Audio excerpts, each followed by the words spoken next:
My brother's smug grin is a knife in my gut, twisting deeper as he says I owe mom and dad for his freeloading. 33 years old and he's still their golden boy, leeching off their pension while I'm drowning in my own bills. I'm Sarah, the responsible one, the daughter who clawed her way through college, worked 2 jobs, and still gets guilt-tripped for not doing enough. Meanwhile, Jake, my older brother, hasn't held a job since his band flopped a decade ago. He's parked on their couch, eating their food, dreaming of fame that'll never come. Now he's got the nerve to say I should cover their bills because I made it? No way. This isn't just about money, it's about fairness, family, and the weight of expectations that's been crushing me for years. It started last Thanksgiving, the kind of family gathering that sounds warm but feels like a pressure cooker. Mom's turkey was overcooked, Dad's stories were on repeat, and Jake was sprawled across the living room like he owned it. I'd driven 6 hours from Chicago, where I manage a small marketing firm, to our old family home in Ohio. The house smelled like it always did. Mothballs, coffee, and a hint of desperation. Mom and Dad, both in their late 60s, looked smaller somehow, their shoulders hunched under the weight of time and worry. I'd been sending them money when I could, but my own rent and student loans were a noose around my neck. Jake? He didn't notice. He was too busy scrolling through his phone, probably liking his own band's ancient MySpace page. "Sarah, you're late," Jake said without looking up, his voice dripping with that lazy entitlement I'd hated since we were kids. "Traffic," I muttered, dropping my bag. Mom hugged me, her arms frail but warm. Dad just nodded, his eyes on the TV. The air felt thick, like something was brewing. I should have known it was more than just holiday tension. Dinner was quiet at first, the clink of forks louder than conversation. Then Jake started in.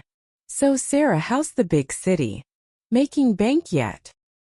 His tone was half teasing, half probing, like he was sizing me up. I forced a smile, knowing where this was going.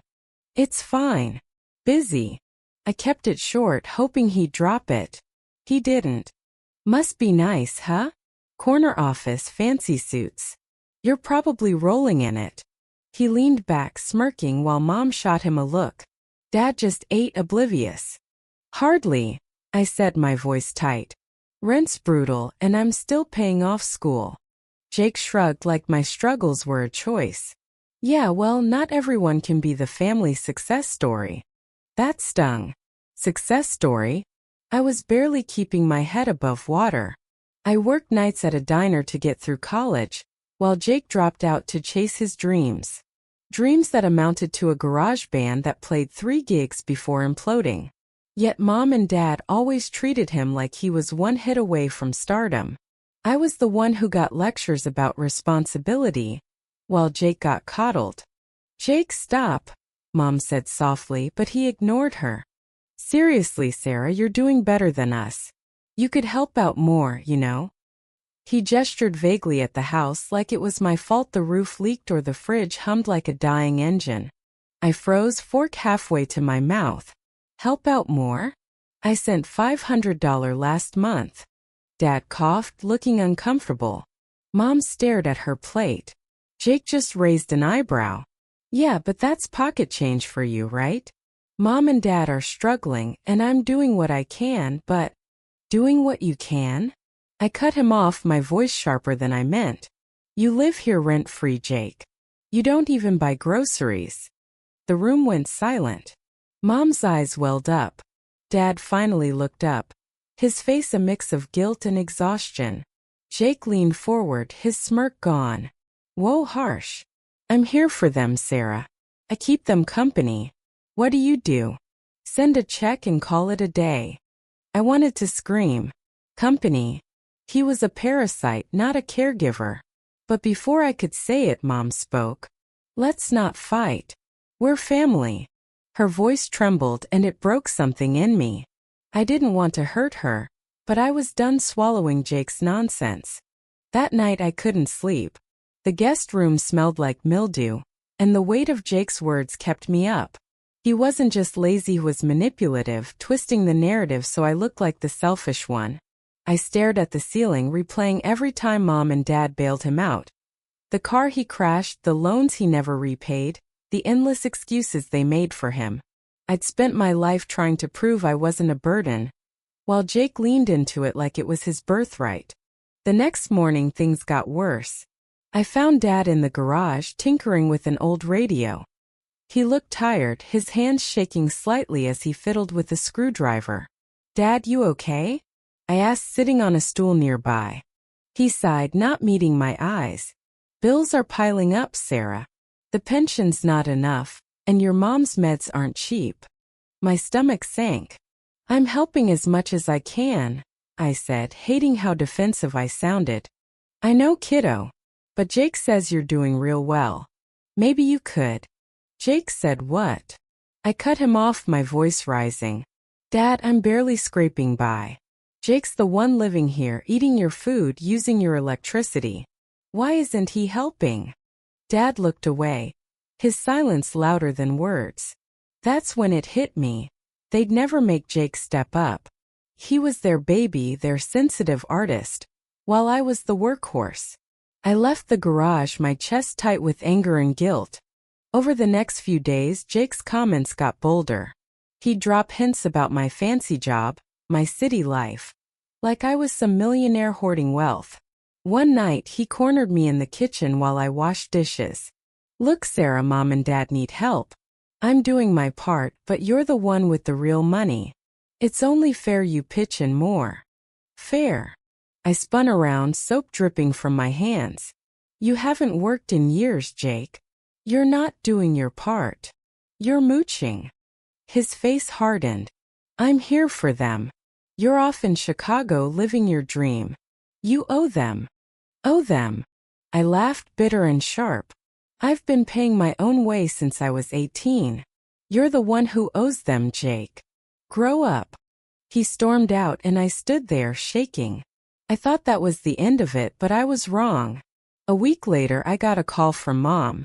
Her voice was small, hesitant. "Sarah, honey, Jake says you're not helping enough. He says we might lose the house." I felt like I'd been punched. "Mom, I'm doing everything I can. Why isn't Jake getting a job? Why is this on me?" She didn't answer, just murmured something about family sticking together. I hung up, tears burning my eyes. Jake wasn't just freeloading, was weaponizing Mom and Dad's struggles to guilt me into carrying his weight. I couldn't let this go on, but I didn't know how to fix it without tearing our family apart. Back in Chicago, I threw myself into work, but the calls kept coming. Mom asking for a little help. Dad hinting at medical bills. Jake, always in the background, never offering solutions, just complaints. I started skipping meals to send more money, my savings dwindling. Every check I wrote felt like a betrayal of my own dreams, but every no felt like betraying Mom and Dad. Then came the letter. It was from Jake, handwritten, which should have been a red flag. He wrote about Mom's heart condition, Dad's bad knee, the house needing repairs. He said they were counting on me, because I was the successful one. The final line made my blood boil. "If you don't step up, Sarah, we're screwed. Don't be selfish." Selfish. The word burned. I'd spent my life proving I wasn't, while Jake skated by on charm and excuses. I wanted to call him, scream that he was the selfish one, but I didn't. Instead, I drove back to Ohio unannounced, determined to settle this once and for all. When I walked into the house, Jake was on the couch, same as always. Mom and Dad were in the kitchen, looking older than ever. I didn't waste time. "We need to talk," I said, loud enough for everyone to hear. "This stops now." Jake sat up, his smirk faltering. "What's your problem, Sarah?" "My problem?" I tossed his letter on the coffee table. "This. You guilting me into paying for your life. You don't get to call me selfish when you're the one bleeding them dry." Mom gasped. Dad stared at the floor. Jake's face turned red. "I'm not." "Stop," I said, my voice shaking but firm. "You're 33, Jake. Get a job. Move out. Let Mom and Dad breathe." The room was silent, the kind of silence that feels like it could shatter. Then Mom started crying and Dad finally spoke. "Sarah's right," he said, his voice low. "We've let this go on too long." Jake looked like he'd been slapped. For the first time I saw something in his eyes, fear maybe or shame. But I wasn't done. This wasn't just about money. It was about the years I'd spent carrying the weight of his choices, the guilt trips, the unfairness. I was done being the scapegoat. I stood there, heart pounding, staring at Jake as the silence stretched on. Mom's quiet sobs filled the room, and Dad's words, "Sarah's right," hung in the air like a verdict. For the first time in years, I felt like someone was finally seeing the truth. But Jake wasn't ready to back down. His face twisted, a mix of defiance and wounded pride, as he shot up from the couch. "You think you're so perfect, Sarah?" he spat, his voice low and venomous. "You waltz in here, acting like you're saving the day, but you're never around. I'm the one who sees Mom cry when the bills come. I'm the one who hears Dad cough all night. What do? Send a check and pat yourself on the back." His words hit like a slap, but I wasn't falling for it. "Don't turn this on me," I said, stepping closer. "You're here because it's easy, Jake. You're not helpingeria burden. You guilt them into thinking you're some kind of hero, but you're just stuck." Mom's crying grew louder, and Dad put a hand on her shoulder, his face tight with pain. I hated that it was happening in front of them, but it was long overdue. Jake's eyes narrowed, and for a second I thought he might actually swing at me. Instead, he grabbed his jacket and stormed out, slamming the door so hard the walls shook. The room felt emptier without him, but the tension didn't leave. Mom looked at me, her eyes red. "Sarah, why does it have to be like this? He's your brother." I swallowed hard, fighting the urge to apologize just to make her stop crying. "Because it's not fair, Mom. I love you and Dad, but I can't keep paying for Jake's choices. You've let him take advantage of you for too long." Dad nodded slowly, his gaze fixed on the floor. "We didn't mean for it to get this bad," he said, his voice barely above a whisper. We thought he'd figure it out eventually." "Eventually," I said, softer now but still firm. "He's 33, Dad. He's not a kid anymore. You're both killing yourselves to keep him comfortable, and it's breaking my heart." Mom wiped her eyes, and for a moment we just sat there, the three of us, in the wreckage of our family's unspoken rules. I wanted to fix it, to make everything okay, but I knew it wasn't that simple. Jake wasn't the only problem. Mom and Dad's enabling was just as much to blame. And me? I'd let my resentment fester for years instead of confronting it. The next few days were a blur. Jake didn't come back, but his absence didn't feel like a victory. Mom was quieter than usual, and Dad kept to himself, tinkering in the garage like it was his sanctuary. I stayed longer than I'd planned, helping with small repairs around the house, patching a leak in the roof, sorting through the stack of bills. Each one felt like a punch. Medical expenses, utilities, a second mortgage I didn't even know they'd taken out. My savings were already stretched thin, but I paid what I could, every dollar a reminder of Jake's absence. One night, while Mom was asleep and Dad was in the garage, I found an old photo album tucked under the coffee table. It was filled with pictures of us as kids, Jake and me at the park, him pushing me on a swing, both of us grinning like the world was ours. Back then he was my hero, the cool big brother who'd sneak me extra cookies. What happened to that Jake? When did he become this stranger who'd rather guilt me than face himself? I was still flipping through the album when Dad came in, his hands smudged with grease.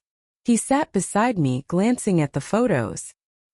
"He wasn't always like this," he said, his voice heavy. "After the band fell apart, he just gave up." I nodded, my throat tight. "I know, but that was 10 years ago, Dad. He can't keep using it as an excuse." Dad sighed, rubbing his eyes. "We didn't know how to push him without breaking him. Your mom, she worries he'll end up on the streets." "And what about you and Mom?" I asked. "You're the ones suffering. You deserve better." He didn't answer, but the look in his eyes said he knew I was right. For the first time I felt like we were on the same page. But Jake wasn't done stirring the pot. A week later I got a text from him. "You win, Sarah. I'm leaving. Hope you're happy." My stomach dropped. I called him but he didn't pick up. Mom was a wreck when I told her, convinced he was gone for good. I felt guilty, but also angry. Why was it always my job to fix his messes? I tracked him down at a dive bar in town, the kind of place where dreams go to die.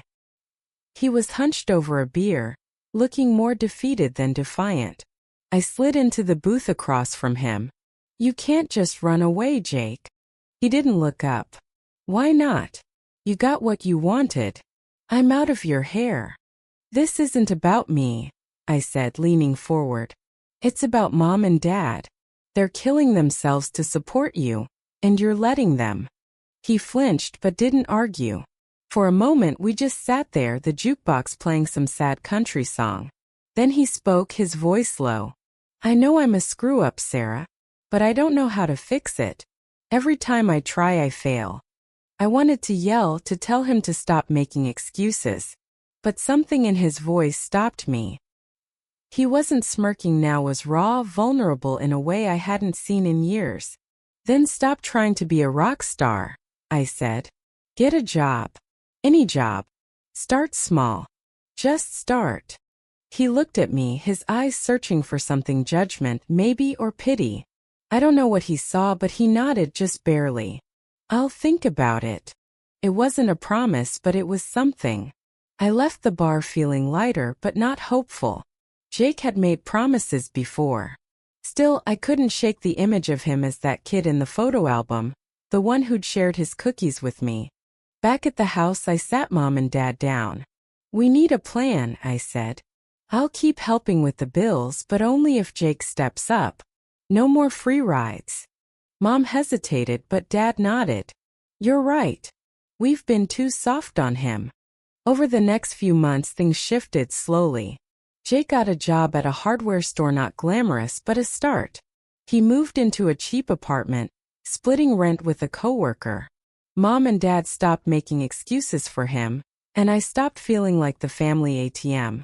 It wasn't perfect, Jake still had his moments, and I still resented the years I'd carried his weight.